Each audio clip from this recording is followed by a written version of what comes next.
Hello, I'm Matthew, this is Jason, and welcome to 2CrazyMedia. Today is our another Sunday News Roundup video, second of the year, where we kind of go through the biggest news that you need to know about in both video games and movies, and kind of discuss them together, talk about them, see what's up, and just kind of go over the past week. So, we have a whole plethora of stuff to talk about today, but before we get into any of the news, on Thursday, I talked about, and I did a little breakdown video talking about my thoughts and what happened with the Resident Evil showcase that just happened recently on Thursday. And look, I'm a big Resident Evil fan. I talked a lot about it and all that stuff, but sitting next to me is an even bigger fan. Yeah. And I think might be one of the biggest Resident Evil fans I know. So, what were your thoughts on the Resident Evil showcase? So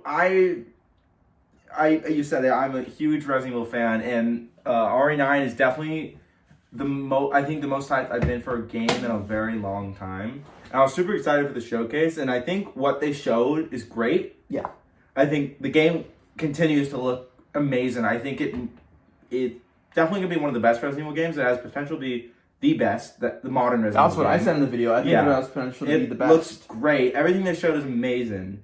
I wish the showcase was longer and showed more, but from what we got, I'm happy with it. I mean, we're a month away from the game. I don't want them to reveal everything about it. Yeah.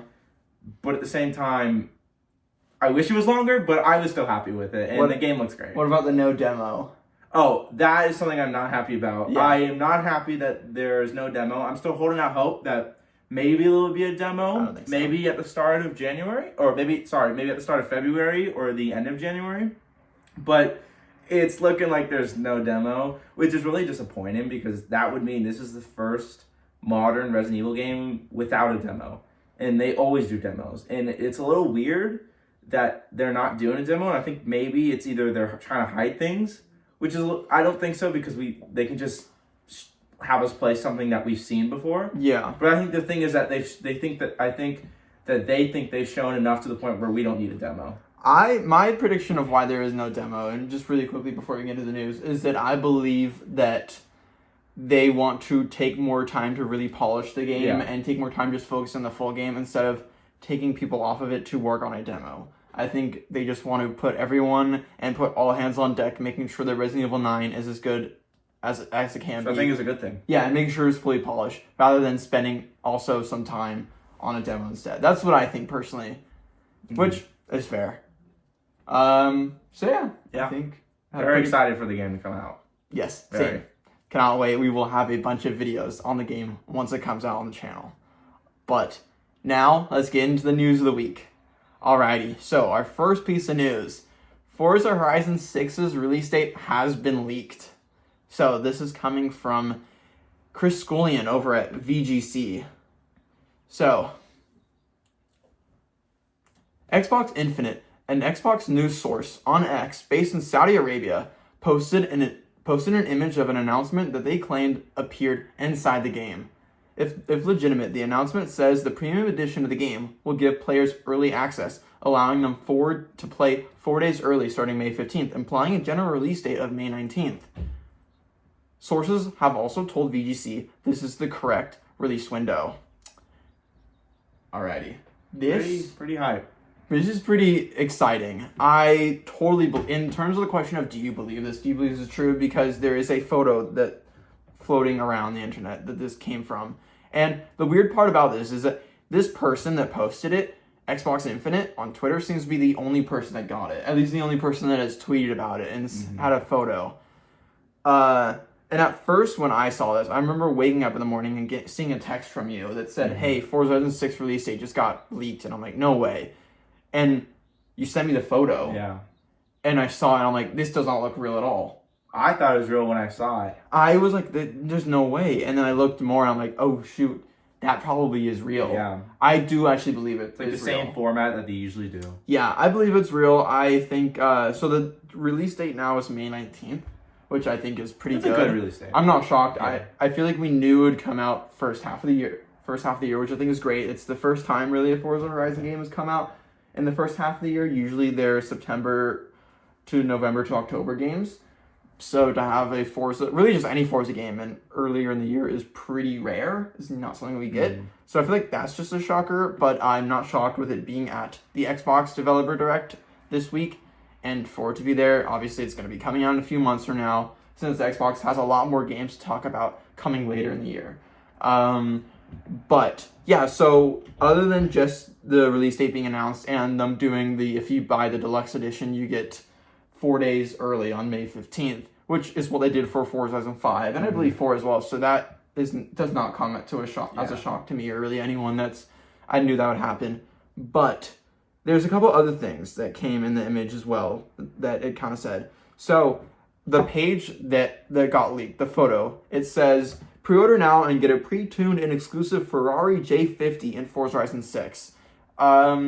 This isn't really anything special or new. This is just the Ferrari J50 is, if I remember, it was added to Forza Horizon 5. It was the first Forza game to be in, and it's like, actually, I think like one of the only racing games the car is ever in, and it was a Ferrari that was made a couple years ago that was made exclusive to Japan.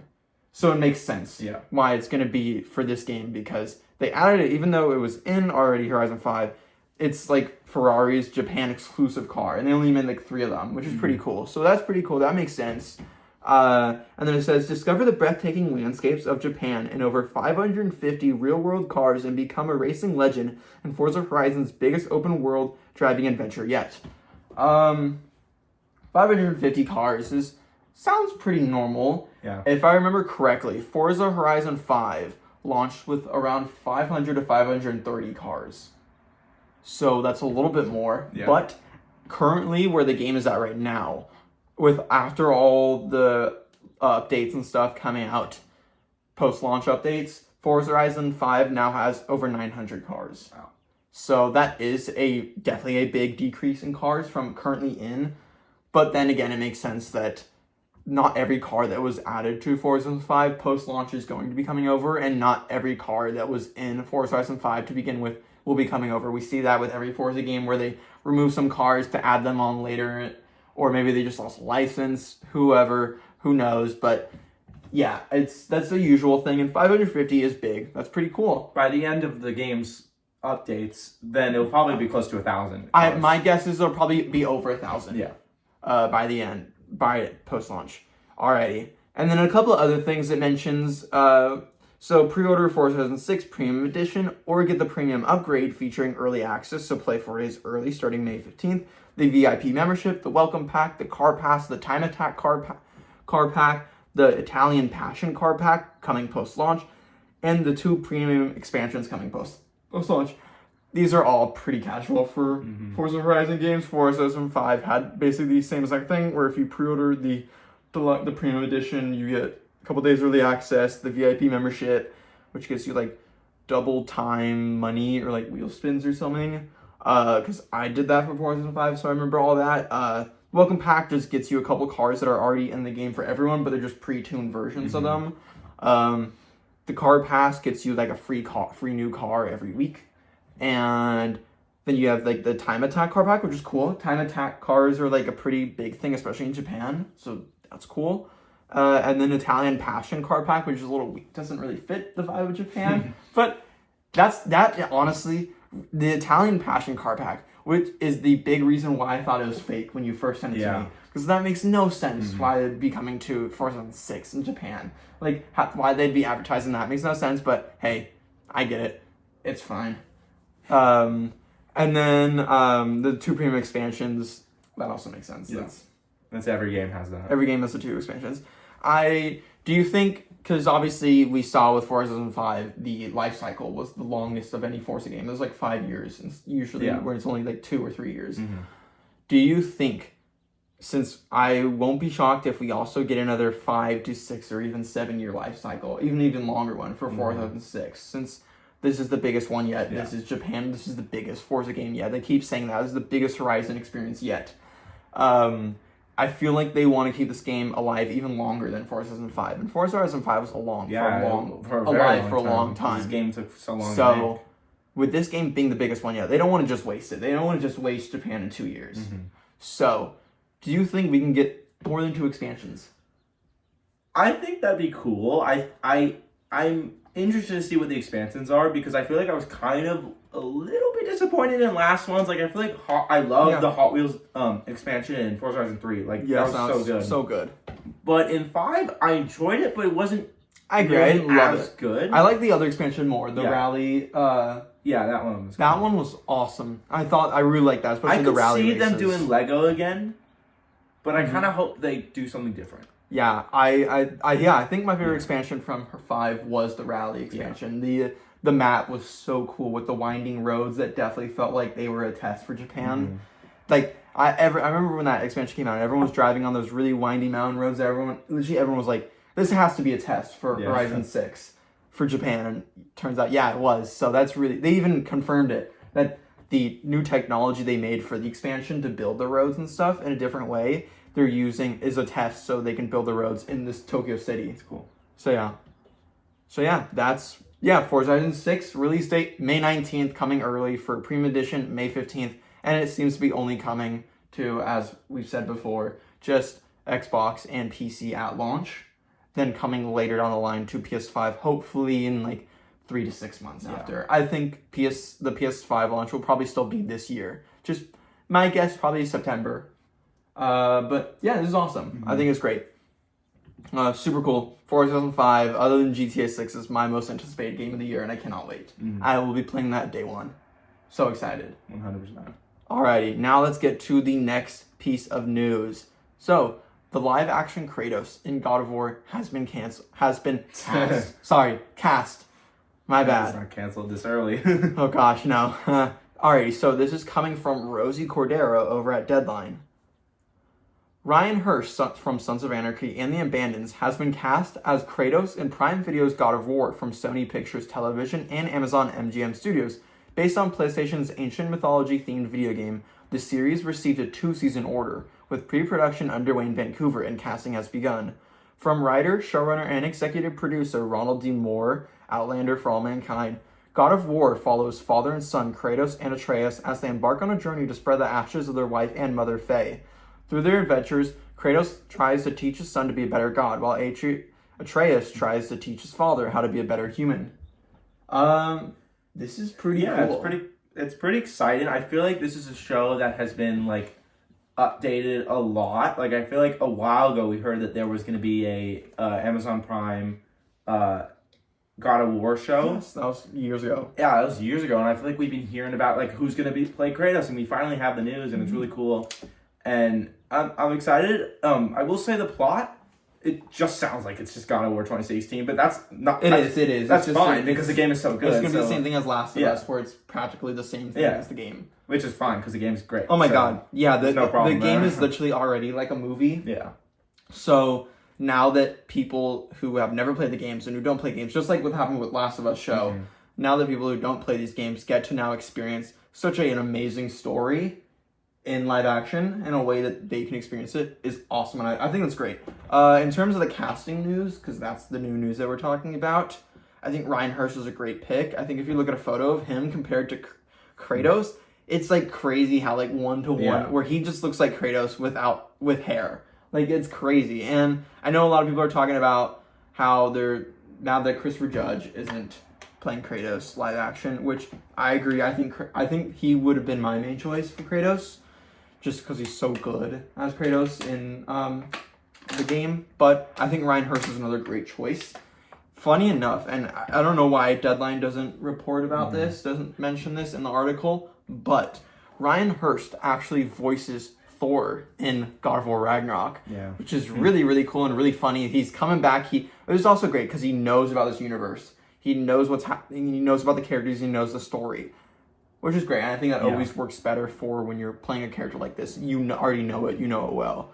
But yeah, I think this is great. I hope it's good. I think it's got some... I think it will probably be good. Usually Prime shows are usually pretty solid. Yeah, I feel like they're pretty good. I mean, we just saw with Fallout. It's really good. Great. And that's another Prime show about a video game. So I think I hope it's going to be really good. I think it's a great casting choice. I think we'll definitely be seeing more casting as the weeks go on. And filming hopefully soon. But I'm excited. I think it just really shows how Last of Us really opened the floodgates for video game adaptations, and now there's just everywhere. And Some good, some bad. Yeah, But Last of Us Season 2. a lot of them are really starting to become good now, which I think is great. And we're really starting to see a big change and a big sort of shift from everyone kind of groaning whenever there's a video game adaptation, because everyone's like, oh, it's going to be bad. But now it's like, oh my God, this could be really good. So yeah. Alrighty, let's get on. Any last thoughts about this? Oh, I'm excited. Very excited. Can't wait. Alrighty, let's get on to our third news source. So, the Division 3 game director has left Massive and Ubisoft for DICE and Battlefield. So, this is coming from Andy Robinson over at VGC. A week after talking up the in development Division 3, series creative director Julian Garrity has left Ubisoft's Massive studio to join Electronic Arts. It's been confirmed. In a statement on social media, Ubisoft confirmed that the Division series and Star Wars Outlaw lead has joined Battlefield Studios. And I quote, "While we'll miss him, his work will live on at Massive and will continue to bring the world he's been part of creating to our players for years to come," it said. "For our players, don't worry, agents. Our team who built this world with Julian are still here, carrying it forward with an ambitious, unchanged commitment for the future with the Division 2, the Division 2 Survivors, the Division Resurgence, and the Division 3. In a further statement, Ubisoft said veterans Yannick Banchero and Matthias Carlson would continue as creative directors for the Division 2 and the Division 3, while Massive veteran Magnus Jansen has rejoined to lead Extraction Mode, the Division 2 Survivors." Alrighty. I find this just to be kind of funny, since we talked last week on the news video about during the New Game Plus showcase that Julian Garrity was on the showcase talking about the Division 2 updates and had mentioned at the end that the Division 3 is right now shaping up to be an absolute monster, and that it's going to be massive and have as big as an impact that Division 1 had, which is a big thing to say, pretty crazy thing to say. And I find it funny that a week later we get the announcement that he is now leaving Ubisoft, which I don't think speaks to the game being bad or anything. I think, for him to say that the game is going to be that big last week and then that soon leave, I don't think speaks on the game being bad. I think that just speaks on, he's been at Ubisoft for so long. He was the game director on the Division 1, the Division 2, Star Wars Outlaws, and so many games before that. So I'm like, Julian has been at Ubisoft and at Massive for such a long time, where I feel like he probably just wanted a new place. He wanted somewhere new. He wanted to try something different, and Battlefield Studios right now is doing great. They have, Battlefield 6 has been an absolute smash hit. It was one of my favorite games I've played this year. It's just so fun, and it's one of the biggest games of the year. So I think this is a great place for him to go. And yeah, I'm excited to see what he does at Battlefield, kind of what he can give to the team there. And I'm excited for we talked about last week, but I can't wait for the Division 3. I recently kind of replayed a lot of the Division 1, and I really enjoyed it again. So I'm looking forward to it. Do you have any thoughts about this one? Not right now. I think it is kind of a funny coincidence that he left the time, but who knows? It could be for other reasons. But I'm interested in Division 3 when it comes out. I'm sure it'll be pretty good with what they're saying. So I haven't played Division 1 or 2, but I'd definitely be open to playing the third one when it comes out. Yeah. Alrighty, let's get to our fourth news. Alrighty, so Zootopia 2 becomes the highest grossing Hollywood animated movie ever. This is coming from Wesley Yenpool over at IGN. Zootopia 2 is now the highest grossing animated film of all time, with a huge 1.703 billion worldwide, which is 390 million domestic, and 1.313 billion international. Holy moly. The Disney film has overtaken Inside Out 2's 1.7 billion box office haul from 2024. Chinese fantasy film Neza 2, with its astronomical 259 billion global box office, remains the highest grossing animated movie of all time. Zootopia 2 is now the number 9 highest grossing global release of all time, ahead of 2019's The Lion King, 1.663 billion, 2015's Jurassic World, 1.672 billion, and the aforementioned Inside Out 2. Number 8 on the list is 2021 Spider-Man No Way Home, which made 1.921 billion at the global box office. I find it crazy. The first thing I want to say, I find it crazy that it beat Jurassic World. Yeah. That's a movie that was made so much, but I thought it made more. That's crazy. But honestly, I'm not even surprised because I feel like everyone knew Zootopia 2 would make this much money. Zootopia 1 is like one of the most loved Disney movies. So it made sense that Zootopia was going to make this. I mean, it was, and the movie was great. It was really good. But to make this much, it's a lot. Where it's crazy. Passed Inside Out 2 and is now in the top 10 highest grossing releases of all time. Like, it's number 9 now. It's not even number 10. It's number 9. It's crazy. That's... Did it make more than Avatar 3? Yeah, Avatar 3 is at 1.3 billion. That's crazy. Yeah. I mean, it makes sense. I think what's crazy is that it only made 390 million domestically in the US and then 1.3 billion internationally. This film was a monster internationally, and that is crazy, and that's awesome. But yeah, we both saw Zootopia 2. We both really enjoyed it. It was a lot of fun. It was a cute movie. I really liked it. I had a great time with it. It was my favorite animated movie of last year. Yeah. I think it was yours as well, right? Yeah. I think we both agreed on that one. Yeah, I think this was awesome. It doesn't really come as much as a surprise to me. Yeah. But just that it's in the top 10 comes as crazy. a surprise to me, and that's awesome. So I think that means we're going to be seeing a lot Zootopia more. 3. Well, obviously we're going to see Zootopia 3 and 4 and 5. Yeah. How many more? I just think this means we're going to see a lot more just Pixar and Disney animated sequels to come. Yeah. Like, if we thought, if we hate on Toy Story 6 enough, or 5, or whatever it is, that's coming out soon this year, if we hate on that enough, then they won't make any more. No, these are going to, they would much rather make sequels than originals. Yeah, also, like, one thing to think about with this now is that Toy Story 5 is coming out this year. Okay, Toy Story 5. I don't know. I don't know, but it's coming out this year, right? So... Yeah, in a few months. If this Toy Story 5. If this movie made $1 billion, Toy Story is one of, like, maybe the most beloved animated franchise of all time. When that movie comes out, it could make a lot. I think it's going to make $1 billion opening weekend. Yeah. I think it's going to be Avengers Endgame levels. It could make a lot. It could make a lot. That's going to make a lot of money. Because I think, didn't Toy Story 4 make $1 billion? Probably did. Yeah. It probably did. I think it got close. At least it got close. Yeah. So that's crazy. Alrighty. Anything else you want to talk about? No, I think it's crazy. I'm excited for how much Toy Story 5 is going to make. 1.7 billion. I don't think it's going to reach 2 billion. I feel like it's at the end. But awesome. Good for them. I guess. Good for them. It was a great film. Yeah. Alrighty. On to the next news story. Kathleen Kennedy steps down from Lucasfilm. So this is coming from Brett Lang over at Variety. Kathleen Kennedy will end her 14-year run at Lucasfilm.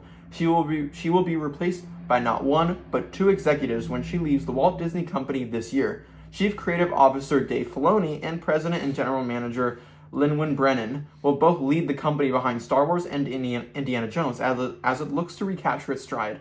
Filoni's elevation has been widely expected, but Brennan's promotion is something of a surprise. It suggests that Disney felt the need to pair a strong filmmaking force with someone with a firm sense of budgets and balance sheets.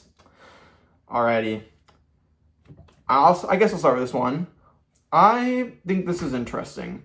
I'm not the biggest Star Wars fan.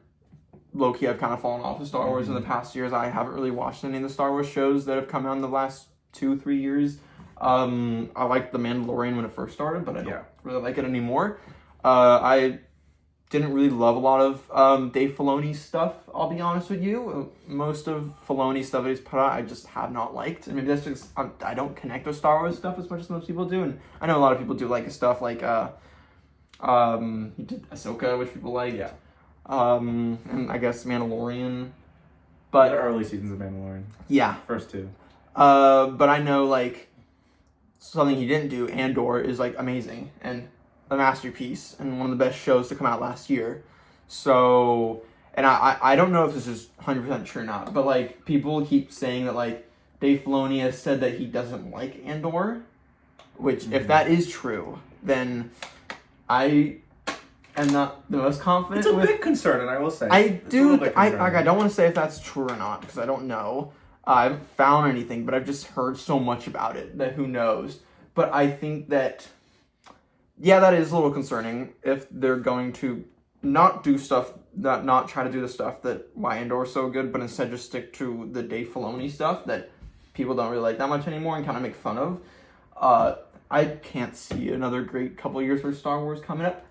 I'm not the biggest Star Wars fan. I know this is massive. This is pretty big news. But I'm not a massive Star Wars person, so I can't really speak on this too much. Me neither. Yeah, like, I know the Star Wars movie coming this year, the Mandalorian Grogu, I have absolutely no excitement for it. I don't think it's going to be good. I don't think it's going to do well in the box office, and I have no excitement for it. I don't even know if, I'll probably see it. Oh, I'll see it, for sure, but, no excitement for it. Yeah. I think you just see a lot of people online kind of trashing on it, and I don't know. But yeah, so I think it's interesting. Do you have any other thoughts on this one? No, because I feel like I'm not a big enough fan to really speak on this, but all I'm hoping is that we get some good Star Wars stuff within the next few years. I'm hoping for the best. I agree. Alrighty. Well, let's get to our next news because it is kind of goes with this one. It's pretty similar. Alrighty, so Indiana Jones is now considered to possibly be a dormant franchise. So this is coming from Wesley Yenpool over at IGN. So outgoing Lucasfilm boss Kathleen Kennedy confirms no one is interested right now in exploring a new Indiana Jones movie. She says, and I quote, "I don't think anybody is interested right now in exploring it." End quote. This kind of hits me more, I think you same, because, I am a much bigger Indiana Jones fan than Star Wars, personally. I love Indiana Jones. Indiana Jones, Raiders of the Lost Ark is one of my all-time favorite films. I absolutely love. And I didn't hate Dial of Destiny. Yeah, I actually thought Dial of Destiny got more hate than it deserved. I thought it was fine. I didn't love it. I thought it was just fine. It was better than the last one before that with the aliens. I thought that was terrible. But I like all the other Indiana Jones films, and I thought Dial of Destiny was fine. And the game that came out was good. Great Circle was awesome. I loved it. It was so good. So this is interesting. I think this is sad. You would hope that with, new people coming in to Lucasfilm, they would maybe say, hey, let's really try to revive Indiana Jones in a big way. Let's really bring it back again. Get a big get a good director do it. But James Mangold is a great director with a very proven track record. And so for that movie to fail is kind of, I don't know. Maybe, as much as it hurts, maybe it is good to leave the franchise to rest and then maybe come back in a few years and maybe try something new. I say not just a few years. Let's come back to Indiana Jones in film in 10 years from now. Yeah, okay. Let's wait at least 5 or 6 years. But to be honest, this isn't the worst news in the world because yes, it is sad, but Indiana Jones isn't done. It could live on in video games. There could be a sequel to what was the game? Great Circle. The game was pretty well received. I can see them making a sequel for sure. Gosh, I hope. Yeah, I could see it being people loved it. Years. I think right now Machine Games is currently working on Wolfenstein 3. Yeah. But after Wolfenstein 3, I can see them going back to it. Oh, 100%. Yeah. I was shocked when I heard that Wolfenstein 3 was happening instead of a sequel to Indiana Jones Great Circle, because I for sure thought they were instantly going to start making a sequel with how good it did and how much people loved it. It was a great game. So, yeah, I agree. I think Indiana Jones is kind of finding a new life in video games, which I think is awesome. I'm personally fine with that. Yeah, because at least it's not gone forever. Yes, I wish we still got good Indiana Jones movies, but for him to still be having really good video games is great, because that video game was better than most Indiana Jones movies, other than the first one, in my opinion, personally. I loved it. So, yeah, I think this is great. Anything else you have about this one? I hope that the future of Indiana Jones is still good, and it's not completely ruined from this, because that'd be very, very sad. I agree. Alrighty, let's talk about our second to last news story. So, and this is a pretty sad one. So, Meta has closed multiple VR studios. This is coming from Vicky Blake over at IGN.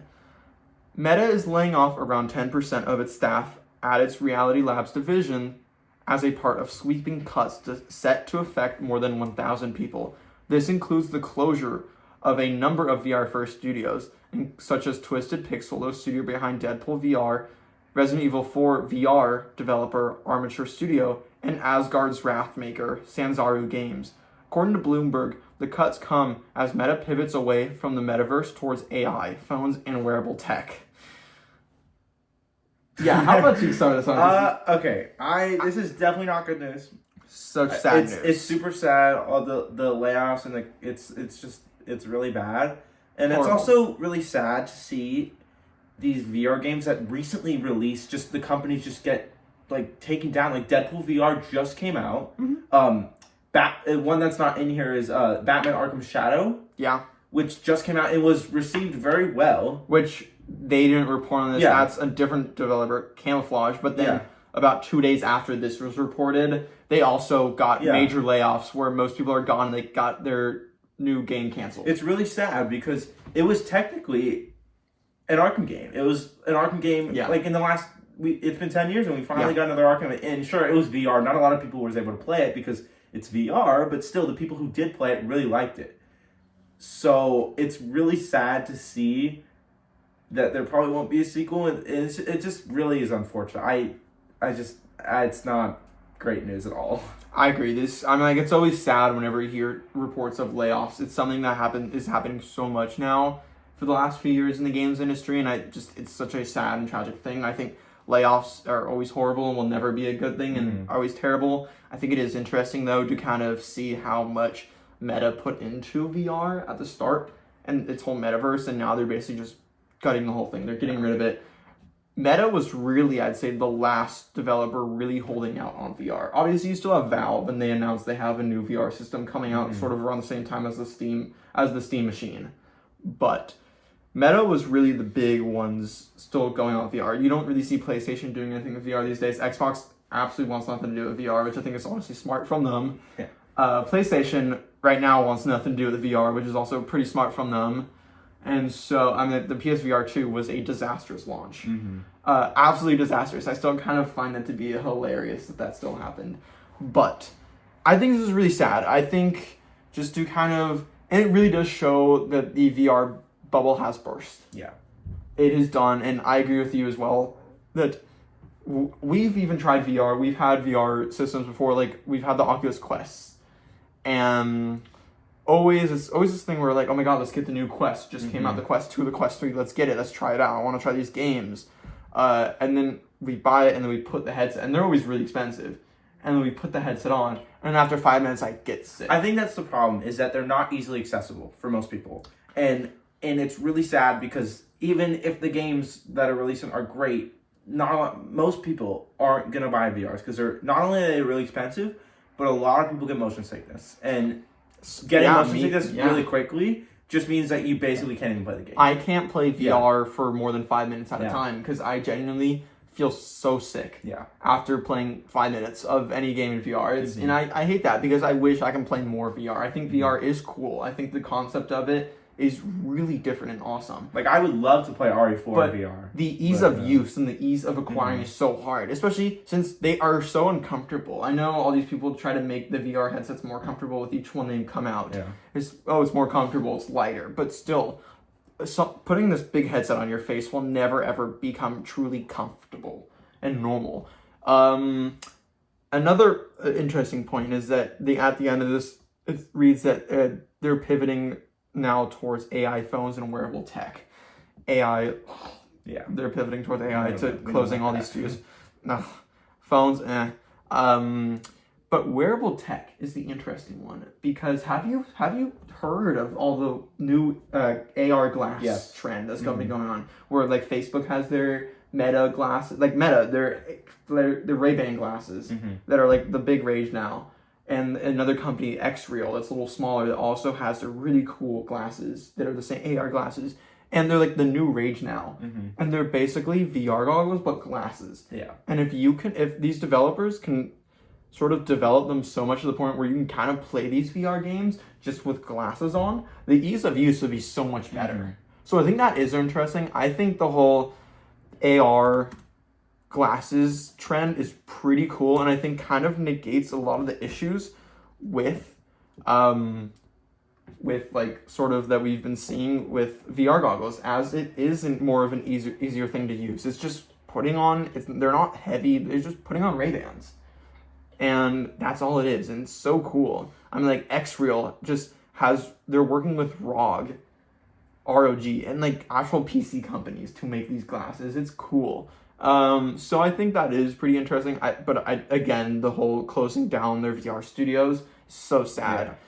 To get rid of, the people who did Arkham Shadows, which was a really good and well-received game, and to now close them down while they were probably most likely working on a sequel.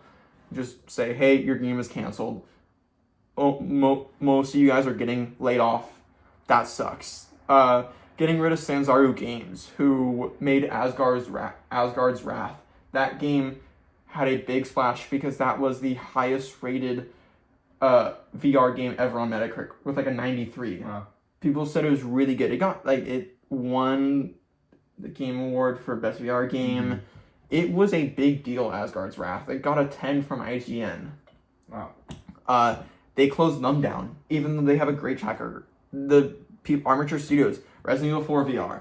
I think this means we're probably not going to get Resident Evil 9 VR. Yeah. And then Twisted Pixel, who did Deadpool VR, which wasn't received too well, but was still regarded as a pretty good VR game. It just sucks. It sucks and it's sad, but it doesn't come as a shock.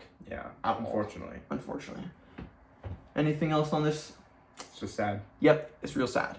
Alrighty. On to the final news of the day.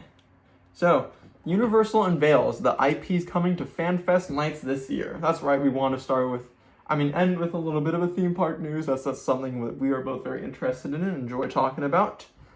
So, this is coming from Tom Tapp over at Deadline. Universal Studios Hollywood has announced a lineup for the second edition of its now annual FanFest nights. The event, which is exclusive to Universal Studios Hollywood, runs for 12 nights only. The dates are April 23rd through the 25th, May 1st through the 3rd, 7th through the 9th, 14th through the 16th this year. Among all the new experiences this year are Scooby-Doo meets the Universal Monsters and One Piece, and surprises in the Wizarding World of Harry Potter and Super Nintendo World. What are you thinking about this? I think it's really cool. We did not do FanFest last year, but I'm definitely willing to do it this year. I agree. I think that having a Scooby-Doo and Universal Monsters almost collab is actually a really cool idea. Yeah, I think that's awesome. Really sick. And I think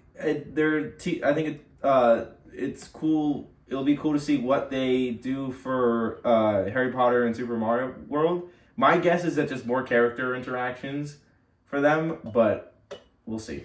Yeah, it seems like they're almost kind of slimming it down this year. I feel like there was after more it was such a big, massissive hit. Did that mention Dungeons and Dragons as well? No. The Dungeons and Dragons. Thank you. Dungeons and Dragons is indeed coming back. It's interesting because it did really well last year to the point of they were even talking about bringing it to Orlando. Yeah, which did not happen. And also, they're kind of only not many new things coming this year. Yeah, where last year they had a lot of Star Trek and Dungeons and Dragons. And Back to the Future. Yeah, that was a big one. The Back to the Future one, everybody's talking about how much they love it. That's what kind of Scooby-Doo is going to be this year, where it's going to be another one where you go on the tram and get dropped off on the back lot and kind of interact with all the characters, and that's going to be really cool. I'm super excited to try out. That's what I'm most excited for, because from all the people that I know that went to FanFest nights last year, they all said that the best part was the character interactions with the Back to the Future. So I'm super excited for a Scooby-Doo version of that. I think there's going to be a One Piece Grand Pirate show, which seems to be replacing Waterworld. So, show. I don't think that was there last year. No, it was not. That's cool. new, so that's pretty cool. Then for Harry Potter, it says what they're doing is this new unique walkthrough experience will take guests into the depths of the Forbidden Forest in search of a lost hippogriff. With guidance from a Hogwarts professor, they will encounter magical creatures and familiar beasts as they face a series of obstacles which will require them to summon their bravery and cast spells to help a hippogriff in need. That sounds pretty cool. It sounds like it's almost kind of like a horror night. We saw that last year with Dungeons and Dragons and Star Trek, where they kind of made houses for them, where there were no jump scares and none of that stuff. And they were much smaller experiences, but you'd walk through a few rooms, and in a couple of rooms they'd stop you, and you kind of watch almost a show go on in that room, and you go to the next one. and it was super immersive, and it looked super cool. Like they were trying to do a non-scary version of Hornets, which I love. As if you don't know, the two of us love Hornets. We've done a couple videos on the channel of Hornets already. I'm sure once we get more Hornets news this year, we will do more videos. But yeah, so that's cool. I think that's, I was a little worried when I heard that Harry Potter was going to be one of the 5 main IP coming this year to FanFest. Like, we have that in theme park every day. Like, what's going to be different? So that's pretty cool that it's not just like a character interaction. With Super Nintendo World, it's just the colorful Yoshi celebration. So a vibrant, multicolored Yoshi celebration in Super Nintendo World. This all-new adventure will welcome guests to explore the land, where they will have the chance to meet new, colorful Yoshis throughout the Mushroom Kingdom. I think it's the same thing they did last year at Nintendo. They just had a bunch of different colored Yoshi characters walking around, and you can take photos with them. Again, nothing too special. And then with the Dungeons and Dragons, I think they're bringing back... Yep, they're bringing back the same exact thing from last year. So the house, The Secrets of Waterdeep. But they're bringing it with some enhancements. Yeah. So I think for the most part, it's the same. We didn't do it last year again, so I am excited to experience it for the first. We will be experiencing it for the first time, but the people who did go last year, they're just gonna be doing the same thing. Yeah.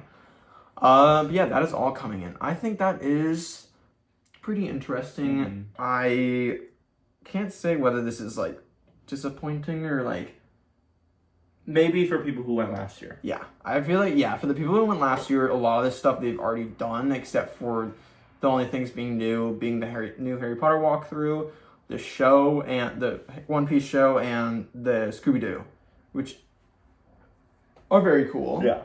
I think that should be interesting. I'm not disappointed it didn't go last year. More so, I just was like, Yeah. I love Hornets, but this just wasn't really like, I didn't want to go to this. And I think definitely I might go this year. I think it'd be a fun thing to check out and see. It's kind of weird how it's only a few weekends. Yeah, I think there should be more dates for it. Yeah, I agree. There's very little dates for it. Only 12 nights, which is not a lot, especially compared to Hornets. But yeah, I think overall interesting. Do you have any final thoughts on that? No, I would like to go this year. I think it'd be really cool to experience it and see how it is for ourselves. Well, if we do go, we will have a video on the channel talking about our experiences. But that is all for today.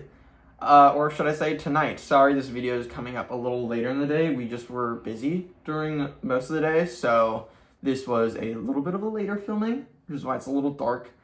But yeah, so coming this week for our Tuesday, Thursday videos. On Tuesday, I am planning on doing a review for 28 Years Later, The Bone Temple. We recently saw it yesterday, and I want to, like I said, for a lot of Tuesday, Thursday videos, I want to give, maybe some of them could be review, whether it's a review on a new video game or a new movie. Well, we just saw a big new movie of the year, 28 Years Later, The Bone Temple, so I'm going to give my review on it on Tuesday, and maybe even then the following Sunday, you can give a short little review on it as well.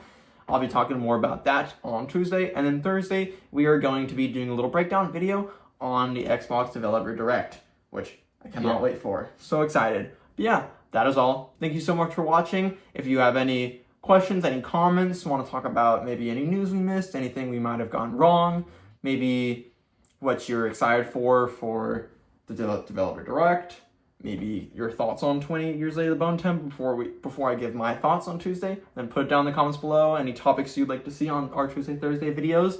And yeah, if you enjoyed, please like and subscribe, and we'll see you on the next video. Good night.